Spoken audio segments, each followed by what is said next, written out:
ये हमारा रहा पहला क्वेश्चन। तो पहला क्वेश्चन कह रहा है which country is called the land of rising सन।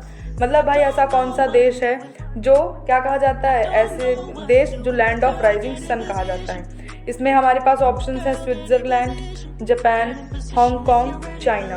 अब आपको बताना है कि इसमें से हमारा सही आंसर कौन है, और इसके लिए आपको मिलते हैं 5 सेकंड।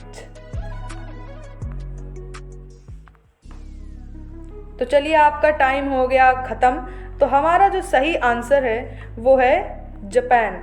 यानी जापान ही ऐसा कंट्री है जो क्या है, जो लैंड ऑफ राइजिंग सन है। तो चलिए अब हम बढ़ते हैं हमारे नेक्स्ट क्वेश्चन की तरफ। हमारा नेक्स्ट क्वेश्चन कह रहा है हु अपॉइंट्स द डिस्ट्रिक्ट जजेस in a state in our country. मतलब हमारे इंडिया के अंदर हमारे जो स्टेट्स हैं उनमें डिस्ट्रिक्ट जजेस को अपॉइंट करने का काम किसका है। तो हमारे पास ऑप्शंस हैं, पहला प्रेसिडेंट, बी एमएलए, सी गवर्नर, डी एमपी। इसके लिए आपको मिलते हैं 5 सेकंड्स और आपके समय शुरू होता है अब।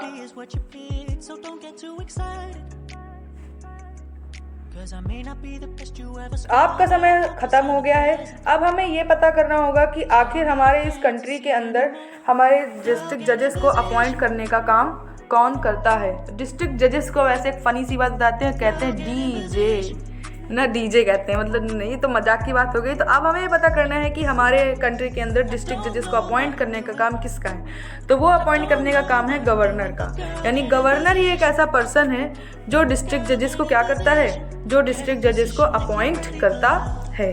तो हमारा यहाँ पे सेकेंड क्वेश्चन कंप्लीट हो गया। अब नेक्स्ट क्वेश्चन की हम बात करते हैं। तो नेक्स्ट क्वेश्चन हमारा कह रहा है from which country the fundamental rights features are hired.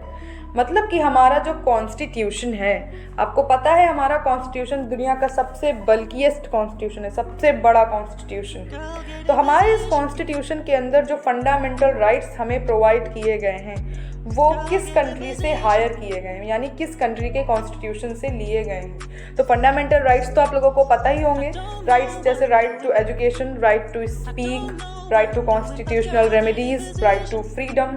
यानी हमारे ऐसे राइट्स जिनसे हम एक अच्छी ज़िंदगी जी सकते हैं। तो इन राइट्स को हमने किस कंट्री से हायर किया है। हमारे पास एग्जाम्पल है A Britain, B USA, C Canada and D France. तो आपका समय शुरू होता है अब और आपको मिलते हैं 5 सेकंड।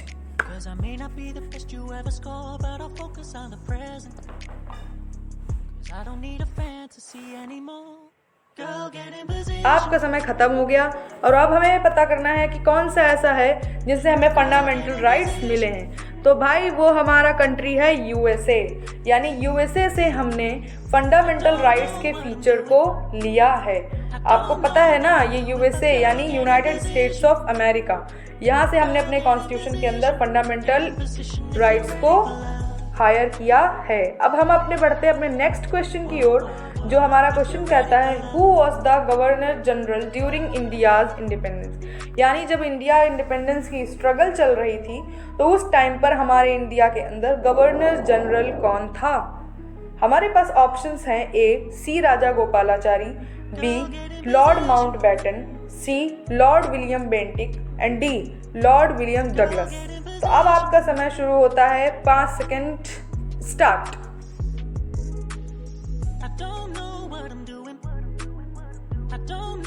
समय आपका खत्म हो गया। अब हमें पता करके रखना है कि आखिर गवर्नर जनरल उस टाइम पे कौन था। तो भाई उस टाइम पे जो गवर्नर जनरल थे उनका नाम था Lord Mountbatten. Lord Mountbatten India की इंडिपेंडेंस स्ट्रगल के दौरान हमारे यहाँ के गवर्नर जनरल रहे हैं। तो ये हम अपने 4 क्वेश्चंस अब पूरे करते हुए बढ़ते हैं 5th क्वेश्चन की तरफ, जिसका कहना है name the person who was also known as Deshbandhu. यानी ऐसा कौन सा इंसान है जिसे हम देश बंधु के नाम से भी जानते थे।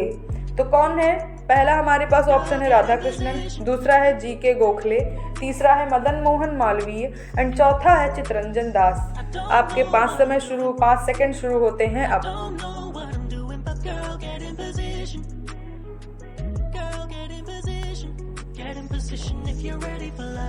तो आपका समय अब खत्म हो गया और हमें ये पता करना है कि आखिर उस टाइम पर देश बंधु किसको नाम दिया गया था। तो ये जो देश बंधु नाम दिया गया था वो दिया गया था चित्तरंजन दास।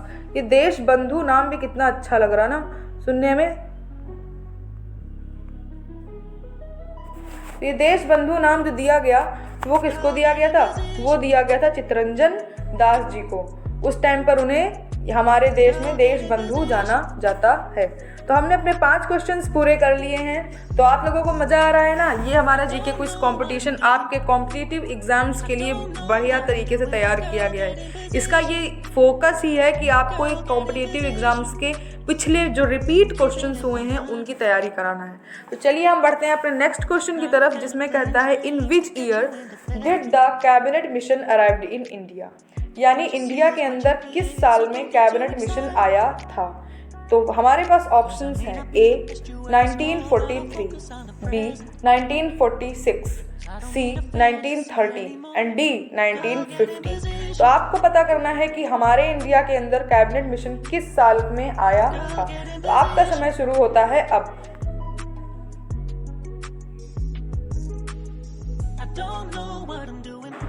आपका समय खत्म हो गया है। अब हमें ये पता करना है कि कैबिनेट मिशन इंडिया में कब आया था।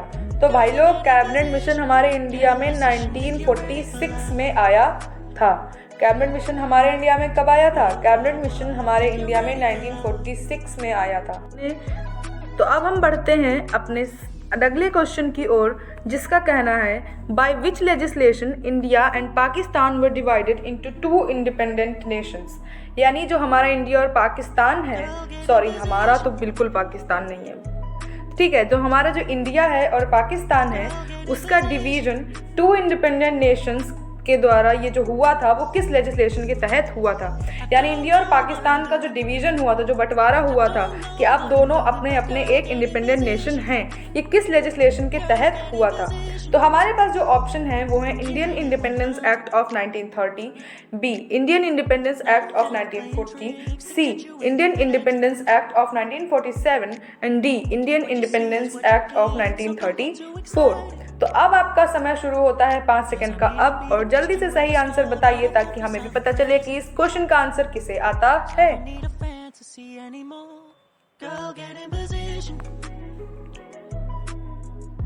आपका समय खत्म हो गया।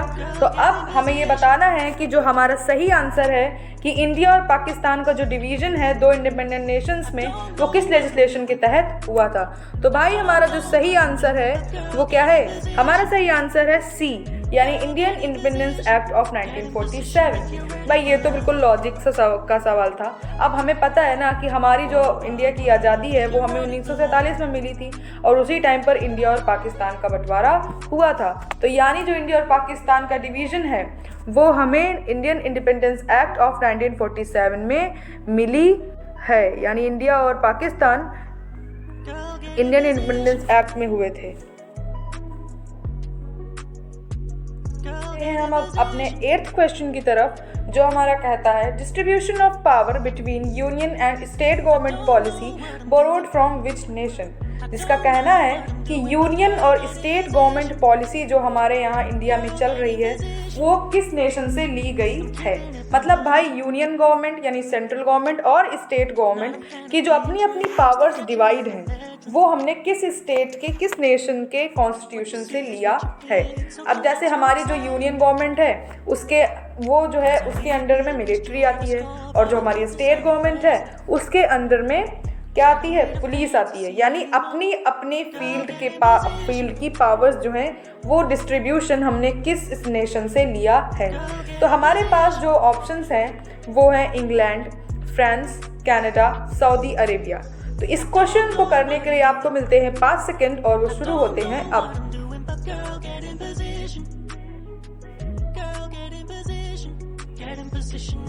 उप्स, आपका टाइम खत्म हो गया। तो अब हम पता करेंगे कि हमारा सही आंसर कौन सा है। तो जो हमारा सही आंसर है वो है कनाडा। यानी हमने कनाडा से ये यूनियन गवर्नमेंट और स्टेट गवर्नमेंट की पावर्स को डिवाइड करने की पॉलिसी को अडॉप्ट किया है। तो ये हमारा क्वेश्चन यहाँ से खत्म हो गया। अब हम बढ़ते हैं अपने नेक्स्ट क्वेश्चन की तरफ, जिसका कहना है who is the only person holding the right of appointing the chief justice of India, यानी इंडिया के अंदर जो चीफ जस्टिस को अपॉइंट करने का काम होता है वो काम का राइट किसको एक पास है, यानी ऐसा कौन सा पर्सन है इंडिया के अंदर जो सिर्फ और सिर्फ चीफ जस्टिस ऑफ इंडिया को अपॉइंट करने का राइट रखता है। तो पहला है प्रेसिडेंट ऑफ इंडिया, दूसरा है प्राइम मिनिस्टर, तीसरा है गवर्नर एंड चौथा है जज ऑफ हाई कोर्ट। यानी हमारे इंडिया के अंदर प्रेसिडेंट हैं या प्राइम मिनिस्टर हैं या गवर्नर हैं या जज ऑफ हाई कोर्ट है। कौन है जो हमारे इंडिया में चीफ जस्टिस को अपॉइंट करने का राइट रखते हैं? तो आपका समय शुरू होता है अब।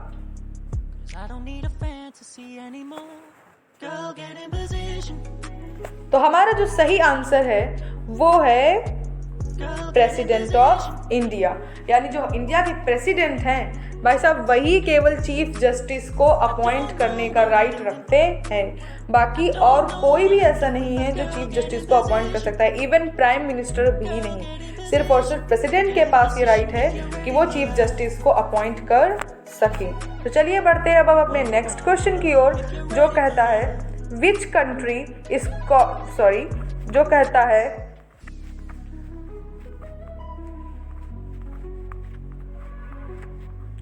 विच country is also known as country of copper, यानी ऐसा कौन सा कंट्री है जो कंट्री ऑफ कॉपर भी कहलाता है। Wow, country of copper means यहाँ पे कॉपर जो है वो काफ़ी अच्छी क्वांटिटी में मिलता होगा। तो चलिए हमारे पास जो ऑप्शंस हैं वो हैं Zimbabwe, Spain, Russia and Colombia. तो चलिए अब पता करते हैं, आपका टाइम शुरू होता है अब।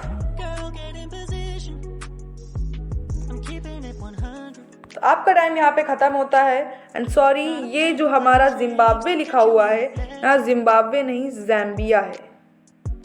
क्या है भाई? ज़ैम्बिया। तो अब आप लोग इतने समझदार हैं तो आप लोग समझ ही गए होंगे कि जब कोई ऑप्शन सही होता है तो इसका मतलब सही ऑप्शन भी वही होता है। तो यानी जो हमारा राइट आंसर है वो है ज़ैम्बिया।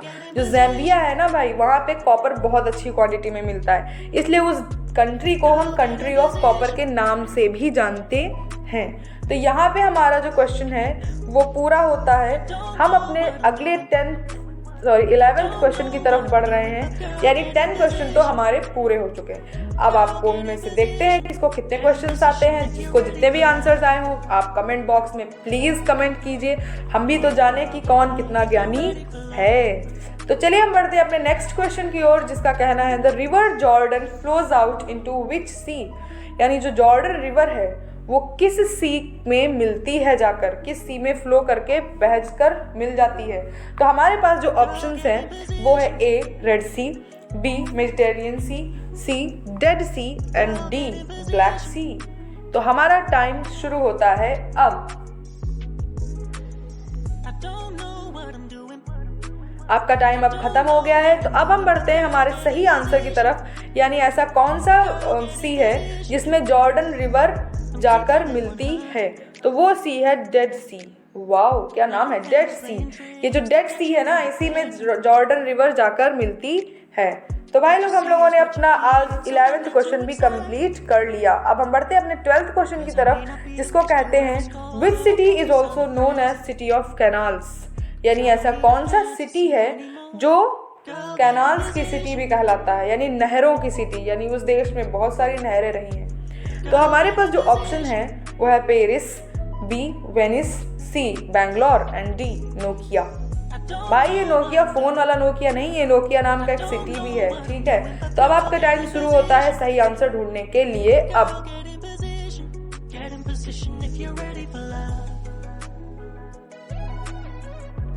आपका टाइम खत्म हो गया है। अब हम बढ़ते हैं अपने सही आंसर की तरफ, जो ये बताएगा कि ऐसा कौन सा सिटी है जिसे हम कैनाल्स की सिटी भी कहते हैं। तो उस सिटी का नाम है वेनिस, यानी वेनिस ही ऐसा सिटी है जिसे हम कैनाल्स की सिटी के नाम से जानते हैं। चलिए, वेनिस बहुत सुंदर है दोस्तों, कभी जाने का मौका मिले तो जरूर जाया जाएगा।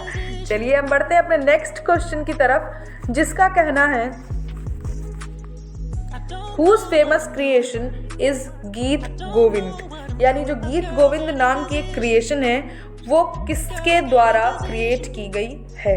तो हमारे पास जो ऑप्शन है वो कह रहा है अरुंधति रॉय, बाणभट्ट, जयदेव एंड कालिदास। तो आपका टाइम शुरू होता है अब। तो इस क्वेश्चन में कहा जा रहा है कि जो गीत गोविंद है उसको किसने क्रिएट किया है, उसका जो फेमस क्रिएशन है ये किसकी है? अरुंधति रॉय की है, बाणभट्ट की है, जयदेव की है या कालिदास की है? तो आई थिंक आप लोगों को आपका आंसर मिल गया होगा। ये किसकी है? ये जयदेव जी की है, यानी जयदेव जी ने गीत गोविंद नाम की क्रिएशन को बनाया है, इसके क्रिएटर रहे हैं। वैसे सबसे अच्छे क्रिएटर तो ऊपर वाले हैं जिन्होंने इतनी सुंदर दुनिया बनाई। चलिए हम बढ़ते हैं अपने नेक्स्ट क्वेश्चन की ओर, जिसका कहना है in which year Dada Saheb Phalke award was instituted. जो दादा साहब फाल्के अवार्ड है ये किस साल में बना था, यानी किस साल में इसकी स्थापना की गई थी? ऐसा कौन सा साल था जिसमें ये सोचा गया था कि दादा साहब फाल्के अवार्ड अब दिया जाएगा? तो वो हमारे पास ऑप्शंस है 1963, 1967, 1969 एंड 1965। तो आपका समय शुरू होता है अब। अपना सही आंसर जल्दी से निकालिए, जल्दी से हमें बताइए। सॉरी आप लोगों का टाइम हो गया है खत्म। तो हमारा जो राइट आंसर है वो है 1969, यानी 1969 के अंदर दादा साहब फाल्के अवार्ड को इंस्टीट्यूट किया गया था। उसी साल में ये सोचा गया था कि दादा साहब फाल्के अवार्ड अब शुरू किया जाएगा। तो यह हो गया हमारा 14th क्वेश्चन। अब हम बढ़ते हैं अपने 15th और लास्ट क्वेश्चन की तरफ, जो हमें ये बताएगा कि हमारे कितने लोग ज्ञानी निकले। तो चलिए हम बढ़ते हैं अपने लास्ट क्वेश्चन की तरफ, जो कह रहा है which hill is the highest peak in south India.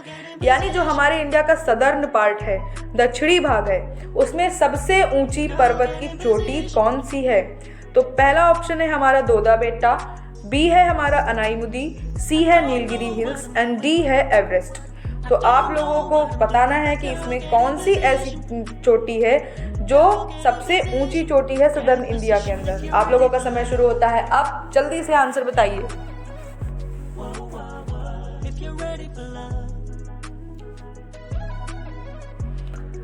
चलिए आप लोगों का समय खत्म हो गया और अब हम चलने वाले हैं अपने सही आंसर की तरफ, और जो है हमारा सही answer Anamudi. Anamudi southern India की सबसे ऊंची पर्वत चोटी है, जिसे हम highest peak in the southern India भी कहते हैं। तो ये हो गई हमारे लास्ट और सबसे अच्छे जीके के क्वेश्चंस। तो प्लीज़ इस चैनल को आप सब्सक्राइब कीजिए, शेयर कीजिए वीडियो को और चैनल को भी, एंड प्लीज़ आप लोगों को अगर अच्छा लगा तो बताइए, हम और इससे अच्छे क्वेश्चन बनाएंगे, ठीक है। और ये क्वेश्चंस आपके कंपटीशन के लिए बहुत अच्छे थे, ताकि आप लोगों को ये पता चल सके कि कंपटीशन में इस तरीके के सवाल भी आते हैं, और इस क्वेश्चन को सॉल्व करके आप लोगों को कंपटीशन की बहुत अच्छी तैयारी हो जाएगी my dear friends. And please आप लोग ऐसे जीके की बहुत सारी तैयारी करते रहिए, ताकि आप लोगों की जीके काफ़ी स्ट्रांग हो जाए, काफ़ी ज्ञानी हो जाए। And thanks for watching this channel and this video. Please subscribe my channel, please watch my videos and share it a lot. Thanks my dear friends and all the best.